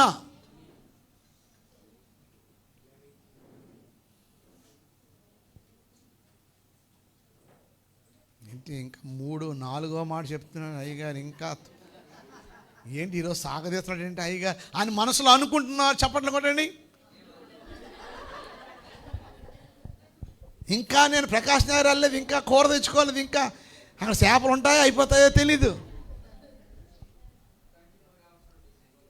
నిన్న ఒక చర్చిలో అమెరికాలో ఫ్లోరిడాలో రివర్ బెండ్లో ఒక సాక్ష్యాన్ని వింటున్నాను. నేను ఆ చర్చిలో నా సాక్ష్యాన్ని కూడా రికార్డ్ చేశారు వాళ్ళు, అది లైవ్లో కూడా ఉంది. సో ఈయన బ్రెజిల్లో ఎక్కడో ఆయన్ని ఈరోజు ఆయన అక్కడి నుంచి వచ్చాడు. ఆయనకి సాక్ష్యం ఆయన్ని చెప్తున్నారు. నువ్వు వింటున్నారు మీరు అందరూ. డేవిడ్ డానర్ గారు ఆయన్ని ఇంటర్వ్యూ చేస్తున్నారు. బాబు తర్వాత డిస్కస్ చేద్దరు కానీ సార్ వింటున్నారా? అది దొరగారు ఆయన్ని ఇంటర్వ్యూ చేస్తుంటే వాళ్ళ సంఘం అంట, వాళ్ళకి చర్చ్ లేదంట, వాళ్ళకి అంటే ఇలాగా బిల్డింగ్ లేదంట, వాళ్ళ గుడారాల్లో వాళ్ళు కూడుకుంటారంట. ఎండ వస్తేనే ఎండిపోతారంట, వర్షం వస్తే తడిసిపోతారంట. అలా సేవ చేస్తున్నారు అక్కడ. అయ్యగారు ఒకవేళ 45 నిమిషాలు వాక్యం చెప్పాడు అనుకోండి, ఆయన దగ్గర గంటన్నర చెప్తాడంట వాక్యం ప్రతి ఆదివారం. ఎంత? గంటన్నర చెప్తాడంట. ఒకవేళ 45 నిమిషాలు చెప్పి ముగించేశాడు అనుకోండి, సంఘస్థులు అందరూ వచ్చి అంటారట, అయ్యగారు ఈరోజు మీకు ఒంట్లో బాగాలేదా? మీకు ఒంట్లో బాగాలేదు అయ్యగారు? ఏమై నా బాగానే ఉన్నాను. మరేంటి అయ్యగారు అంత తక్కువ చెప్పారు? అయ్యగారు మీరు సరిగ్గా వాక్యం సిద్ధపడలేదా? అందుకేనా త్వరగా అంటారట. ఏది? 45 నిమిషాలు చెప్తే. అదే ఆయన గంటన్నర దాటి వాక్యం చెప్తాడు అనుకోండి, చెప్పండి, అప్పుడు వాళ్ళకి సంతృప్తి అంట, వాళ్ళకి సంతోషం. ఆ సంతృప్తి నాలో కూడా ఉంది అన్న వాళ్ళకి గట్టిగా చప్పట్లు కొట్టండి. మీకు త్వరగా ముగిస్తే సంతోషమా, లేట్గా ముగిస్తే సంతోషమా? చెప్పండి. ఇప్పుడు వచ్చేవారిని టైమింగ్ మారుస్తున్నాం. 7 నుంచి 10, 10 నుంచి 1 గంట, 7 నుంచి 10, 10 నుంచి 1 గంట. ఏ టైమింగ్? 7 నుంచి 10, 10 నుంచి 1 గంట. ఓకే, అది ఇంకా తెలీదు. రేపు 3 రోజులు ఉపవాస ప్రార్థనలో చేయబోతున్నాం. 7 నుంచి 10 మాకు ఓకే అన్నోళ్ళు చేయొద్దండి. అయ్యగారు మీరు 7 పెట్టినా మేము ఎందుకు వస్తాం అయ్యగారు? మీరు 8 అంటే 9కి వస్తాం అయ్యగారు. అది ఆసక్తి అంటారా? చెప్పండి. అది ఆసక్తి అంటారా? చెప్పండి. 10 నుంచి 1 గంట మాకు ఓకే అన్నోళ్ళు,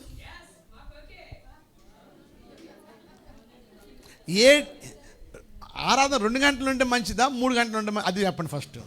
తర్వాత టైమింగ్ 2 అవర్స్ ఉంటే మాకు హ్యాపీ అన్నోళ్ళు గట్టిగా చప్పట్లు కొట్టండి.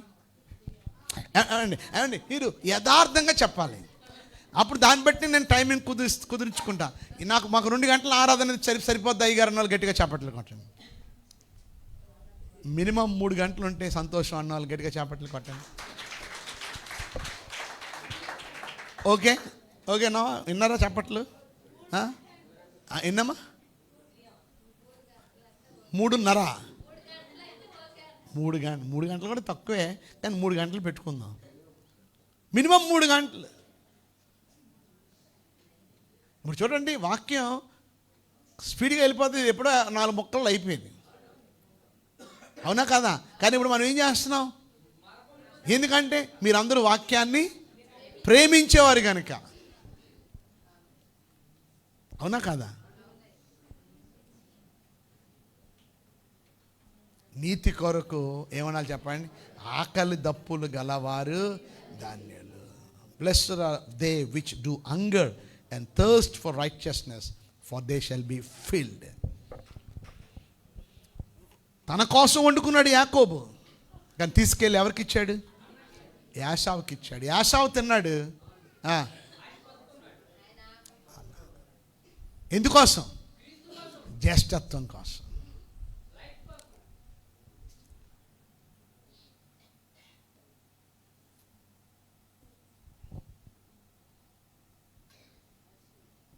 అమెరికాలో అయితే సండే స్కూల్ ఉంటుంది. ఆరాధన అయిపోయిన తర్వాత సండే స్కూల్ ఉంటుంది.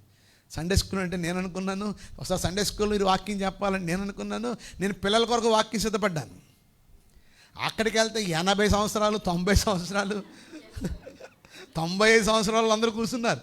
ఇదేట సండే స్కూల్ అంటే వీళ్ళు కూర్చున్నారేంటి అని చూస్తుంటే మా సండే స్కూల్ అని అంటున్నారు వాళ్ళు. సో మన ఇండియాలో సండే స్కూల్ అంటే పిల్లలు కానీ పెట్టేశాం. కానీ అమెరికాలో సండే స్కూల్ అంటే పిల్లలకు కాదు. సండే స్కూల్ అనేది ప్రతి చర్చిలో జరుగుతుంది. ఓసారి ముందు కానీ తర్వాత కానీ జరుగుతుంది. మనం కూడా పెడదామా? అంటే దాని అర్థం ఏంటంటే, ఇప్పుడు ఉదాహరణకి మనము ఆరాధన అయిపోయిన తర్వాత మరలా 10 నిమిషాలు బ్రేక్ తీసుకొని మరలా అందరం కలిసి బైబిల్ క్లాస్ అన్నమాట.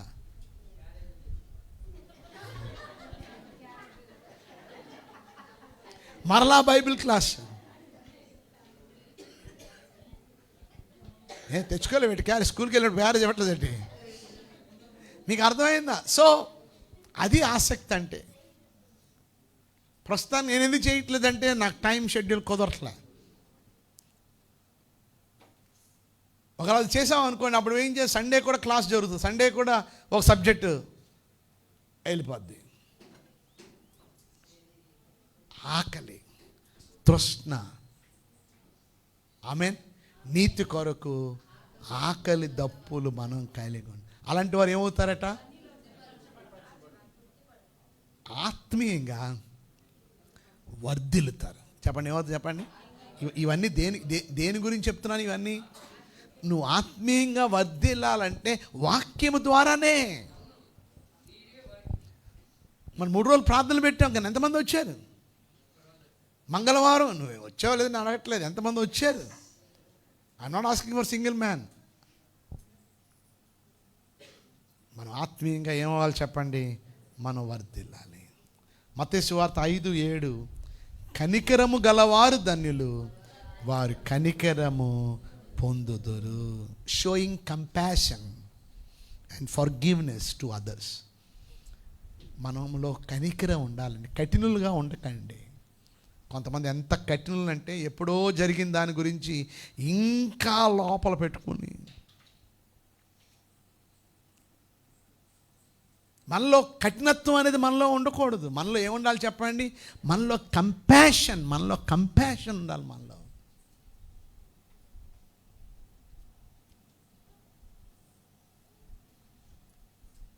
ఉందా? మనలో కంపాషన్.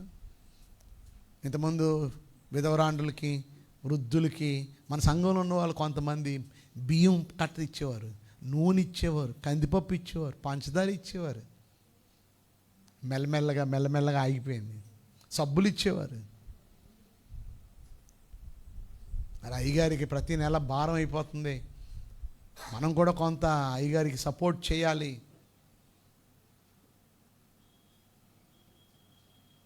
ఈరోజు మనం కనికరం కలిగి ఉండాలి. మనమే తింటున్నాం, మనం బాగున్నాం, మన ఇంట్లో సమృద్ధి ఉంది. కాదు అమ్మా, నీకు ఇంట్లో ఏమైనా ఉందా, నీకు ఇబ్బందిగా ఉందా అని ఇతరుల గురించి మనం ఆలోచించడం. కొంతమంది సంఘానికి దూరం అయిపోతున్నారు, వెనకబడిపోతున్నారు, జారిపోతున్నారు. వారి పట్ల మనలో కనికరం ఉందా? ఈరోజు కనికరము గలవారు దాన్ని. నేను ఒక నిర్ణయించుకుంటున్నాను, ప్రతి నెల దేవుడు భాగంతో పాటు ఒక బస్తా బియ్యం దేవుడికి ఇస్తాను. నేను నిర్ణయించుకుంటున్నాను, దేవుడు భాగంతో పాటు నేను ఒక 15 కేజీల నూనె దేవుడికి ఇస్తాను. నిర్ణయించుకోండి. కానీ ఒక మాట చెప్తాను వినండి, నువ్వు దేవుడికి ఇవ్వడం బట్టి దేవుడు అంతగా 100 రెట్లు అధికంగానే దేవుడు ఇస్తాడని నమ్మకం ఉన్న వాళ్ళందరూ గట్టిగా చేపట్లు కొట్టాలి. కనికరము గలవారు ధన్యులు. ఇంకా కనికరం అంటే కేవలం ఇవ్వడమే కాదు. కనికరం అంటే ఇందా చెప్పాను కదా, ఫర్గివ్నెస్, క్షమించే మనసు. ఎవరు క్షమిస్తారు? ఎవరిలో కనికరము ఉంటుందో. అసలు మీకు చెప్పాను ఉదాహరణ, 10,000 తలాంతులు అప్పుడట. ఒకడేమో కేవలం 100 దేనారాలు. రాజుగారు 10,000 తలాంతులు, 3,60,00,000 రూపాయలు క్షమించాడు. కానీ 50 రూపాయలు ఏం చేయలేకపోయాడు చెప్పండి? క్షమించలేకపోయాడు. ఉందా నీలో కనికరం? ఉందా నీలో? క్షమించే హార్ట్, ఫర్గివ్నెస్ అన్నది నీలో ఉందా? క్షమించే మనసు నీలో ఉందా?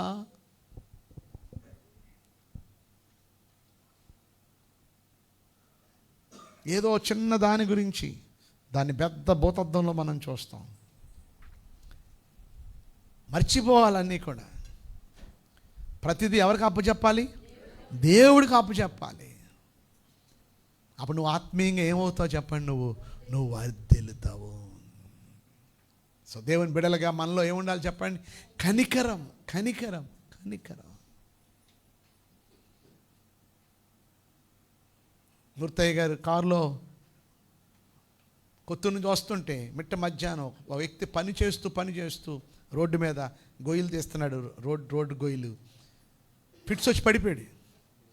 అయ్యగారు వెంటనే కారు దిగిపోయి, ఆయన ఎవరో తెలీదు, అయ్యగారు జేబులో నుంచి ఒక తాళం తీసి ఆయన చేతిలో పెట్టి ఆయన నెత్తి మీద చేయేసి ప్రార్థన చేసి ఆయనకు మంచినీళ్ళు ఇచ్చి కూర్చోబెట్టారు.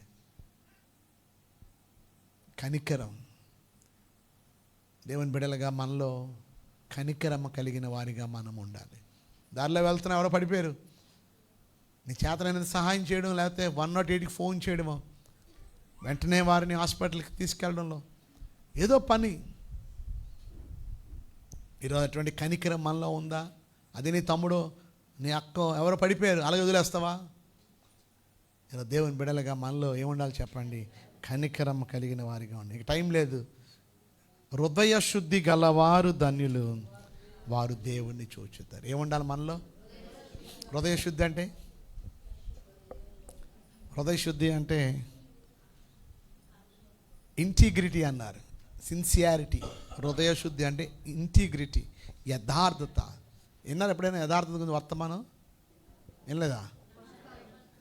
జనవరి 1వ తారీఖు చెప్పిన వాక్యం అదే, యథార్థత. మధ్యలో చాలా మీటింగుల్లో కూడా నేను చెప్పాను, యథార్థత అంటే లోన్ ఒకటి బయట ఒకటి కాదు. అందరూ ఉన్నప్పుడు ఒకలాగా, లేనప్పుడు ఒకలాగా కాదు, ఎప్పుడు ఒకలాగే ఉండడం.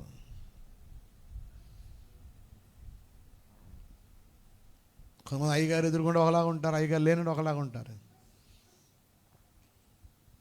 ఈరోజు దేవుని బిడ్డలుగా మనలో ఇంటిగ్రిటీ, యథార్థత అంటే సిన్సియారిటీ. హృదయ శుద్ధి అంటే ఇన్నర్ లైఫ్. ఇన్నర్ లైఫ్ అనేది నీ అవుటర్ లైఫ్ ఎపీరియన్స్ ఉంటుంది. బయటికి మాత్రం ప్రేమగా మాట్లాడతారు, కానీ లోపల మాత్రం కుళ్ళి కుశుద్ధం ఉంటుంది. అది హృదయ శుద్ధి కాదు. Blessed are the pure in heart. మన హార్ట్ ఎలా ఉండాలి చెప్పండి? ప్యూర్గా ఉండాలి.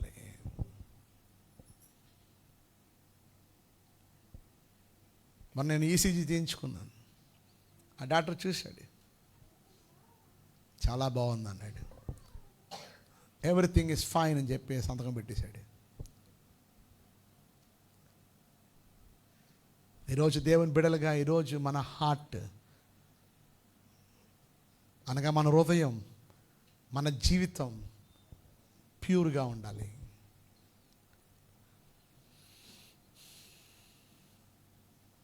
హృదయ శుద్ధి గలవారు ధన్యులు.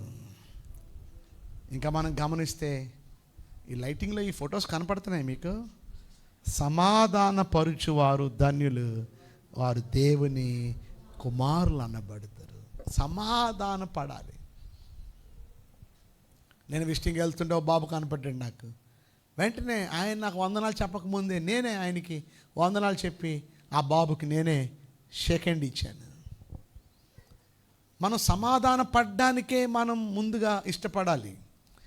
వారు సెకండ్ ఇస్తే మనం సెకండ్ ఇద్దాం, వారు వందనాలు చెప్తే మనం వందనాలు చెప్దాం కాదండి. సమాధాన పరిచేవారు, పీస్ మేకర్స్. చూడండి, ఇద్దరు చక్కగా కౌగిలించుకుంటున్నారు. మనం ఏం చేస్తాం? కౌగిలించిన వాళ్ళని విడదీసేస్తాం. మనం విడదీసే వాళ్ళుగా ఉంటున్నారా?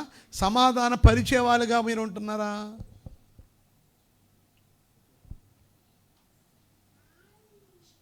Active efforts to bring peace and reconciliation. సమాధాన పరచడం అంటే అంత ఈజీ కాదు, కానీ మనం సాధ్యమైనంత వరకు వారితో సమాధాన పరచడానికే మనం ఏం చేయాలి? నేను ఎన్నో వివాహాలు చేశాను. నా పెళ్ళి కాకముందు నుండి పెళ్ళి చేశాను. దేవుడు ప్రతి కుటుంబాన్ని దేవుడు ఆస్వాదించాడు. కొన్నిసార్లు భార్యాభర్తలు విడిపోవడానికి, అయ్యగారు మా ఇద్దరిని మీ చేతుల మీదగానే డైవర్స్ ఇప్పించండి అంటారు.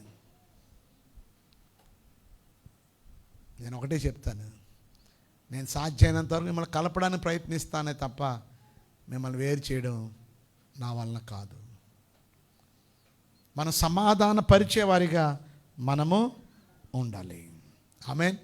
అలాంటి వారు ఎవరు చెప్పండి? దేవుని కుమారులు అనబడుదురు. ఇక చివరిది, నీతి నిమిత్తం హింసింపబడువారు ధన్యులు, పరలోక రాజ్యము వారిది. నా నిమిత్తం జనులు మిమ్మల్ని నిందించి హింసించి మీ మీద అబద్ధముగా చెడ్డ మాటలల్లా పలుకున్నప్పుడు మీరు ధన్యులు. అనగా దేవుని బిడ్డలుగా ఈరోజు మనం గమనించవలసిన విషయం ఏంటి అంటే, చెప్పండి, దీని అర్థం ఏంటి చెప్పండి?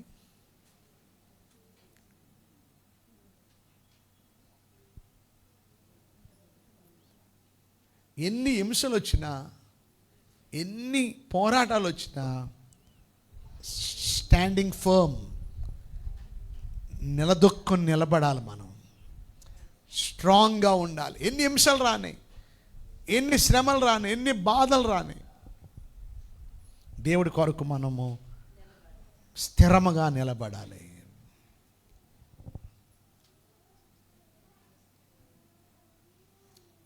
హింసలు అనగా పర్సిక్యూషన్. రాబోయే దినాలన్నీ గడ్డు కాలం. అంత స్వేచ్ఛగా మనం ప్రభుని ఆరాధించలేం, స్వేచ్ఛగా ప్రభు సన్నిధికి రాలేం. ఎన్ని హింసలు వచ్చినా, ఎన్ని పోరాటాలు వచ్చినా దేవుడి కోసం మనము స్థిరముగా నిలబడేవారిగా ఉండాలి. ఒక కట్టడి వలె, ఓ బిల్డింగ్ ఎన్ని తుఫాన్లు వచ్చినా ఏం చేస్తుంది? అలాగే నిలబడుతుంది. అలాగే ఒక కట్టడగా మనం స్థిరంగా ఉండాలి. ఎన్ని హింసలు రాని, ఎన్ని బాధలు రాని, ఎన్ని నిందలు రాని, ఎన్ని అవమానాలు రాని, ఎన్ని శ్రమలు రానే, నువ్వు నిలబడుతున్నావా? కొంతమంది ఒక్కొక్కసారి బాగుంటారు, ఒక్కొక్కసారి నీరసమైపోతారు.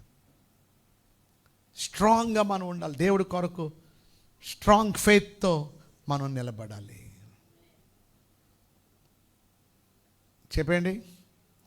మొదటిది, ఆత్మ విషయమై అనగా దేవుడి మీదనే మనం ఆధారపడాలి. దుఃఖపడువారు పాపం విషయమై పశ్చాత్తాపడాలి. అలాగే మన సమస్యల విషయంలో కూడా దేవుడి దగ్గర కన్నీళ్ళు కార్చినప్పుడు దేవుడు కార్యం, లాజరు విషయంలో వారు కన్నీళ్ళు కార్చారు, దేవుడు విన్నాడు, దేవుడు అద్భుతం చేశాడు. సాత్వికులు నేర్చుకునేవారిగా మనం ఉండాలి. రెండోది మనలో తగ్గించుకునే మనస్సు మనలో ఉండాలి. నీతి కొరకు ఏముండాలి? ఆకలిత, ఇంకా తృష్ణ, దేవుడి గురించి ఇంకా నేర్చుకోవాలి, దేవుడి గురించిన తపన. నేను నీతిగా బ్రతకాలి, కరెక్ట్గా బ్రతకాలి, దేవుడికి ఇష్టంగా బ్రతకాలి. ఆ ఆకలి, ఆ తపన మనలో ఉండాలి. కనికరము గలవారు అంటే అర్థం మనలో కఠినత్వం ఉండకూడదు. ఇంకా ఇచ్చేవారిగా, మన గురించి చూడకుండా ఇతరుల గురించి కూడా. అర్థమైంది మీకు?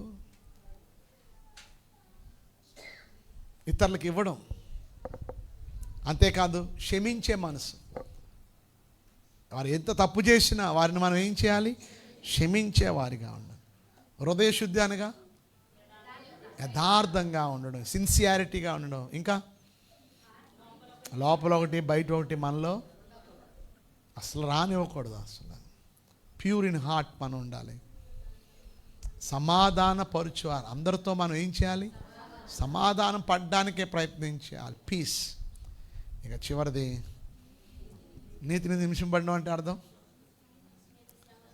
ఎన్ని నిందలు, ఎన్ని బాధ, ఎన్ని శ్రమలు వచ్చినా దేవుడి కొరకు స్ట్రాంగ్గా ఏం చేయడం? నిలబడ్డం.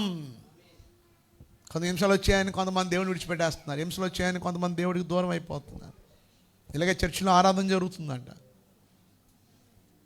అంతలోకి 4 నక్సలైట్స్ లోపలికి వచ్చి అన్నారట, ఇదిగో ఇక్కడ ఎవరైనా దేవుని నమ్ముకున్న వాళ్ళు ఉంటే త్వరగా మీరు ఈ మందిరాన్ని వదిలిపెట్టి వెళ్ళిపోండి. మీరు కానీ నేను 10 లెక్కెట్టేటప్పుడు మీరు ఎవరైనా వెళ్ళకపోతే మిమ్మల్ని అందరినీ కూడా ఇప్పుడే కాల్ చేస్తాం అని వాళ్ళు ఒక పైకి ఒక పిస్తల్తో పేల్చారట. ఆ లైట్ పడిపోయిందట. అమ్మో ఇది నిజంగా లోడెడ్ గన్నే అనుకుని అందరూ కూడా అమ్మో మేము దేవుని వదిలిపెట్టేస్తాం, అమ్మో మేము ఇక్కడ ఉండమని చెప్పి అందరూ ఏమయ్యారట, మెల్లమెల్లగా అందరూ జారుకున్నారట, అందరూ వెళ్ళిపోయారట.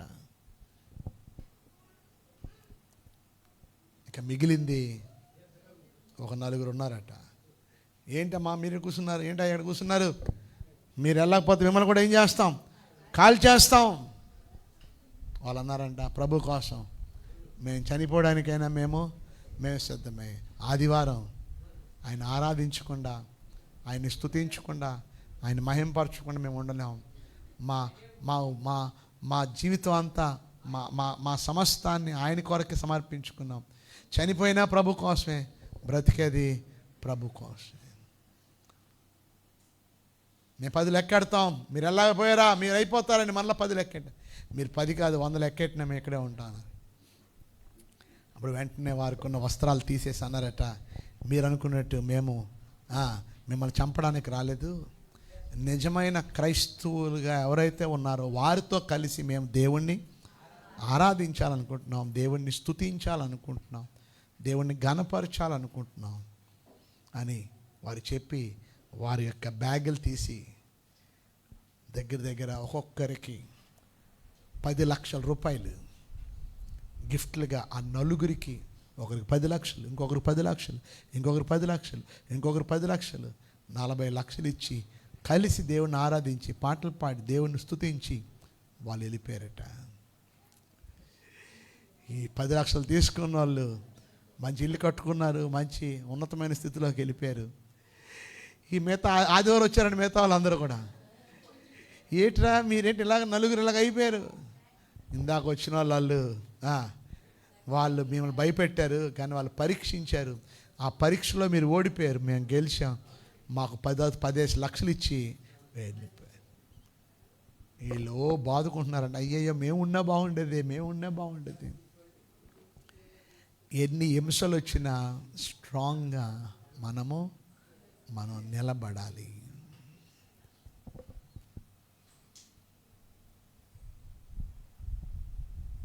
నా జీవితంలో ఎన్నో పోరాటాలు వచ్చాయి, అయినా నిలబడి సేవ చేస్తున్నాను. ప్రార్థన చేసుకుందాం. ప్రభువా మీకు స్తోత్రాలు, మీకు వందనాలు, మాకు ఇచ్చిన వాక్యానికే వందనాలు. 8 లేక 9 ధన్యతలు మాకు వివరించారు. అవి మా జీవితాల్లో ఆత్మీయమైన వర్ధిల్లే జీవితాన్ని మాకు దయచేయండి. శ్రేష్టమైన మాటలు మాకు ఇచ్చారు, వినువారు మాత్రమే ఉండకుండా వాక్యం ప్రకారంగా నడుచుకునే జీవితాన్ని మాకు దయచేయమని యేసు నామములో వేడుకొంచున్నాం తండ్రి, ఆమేన్.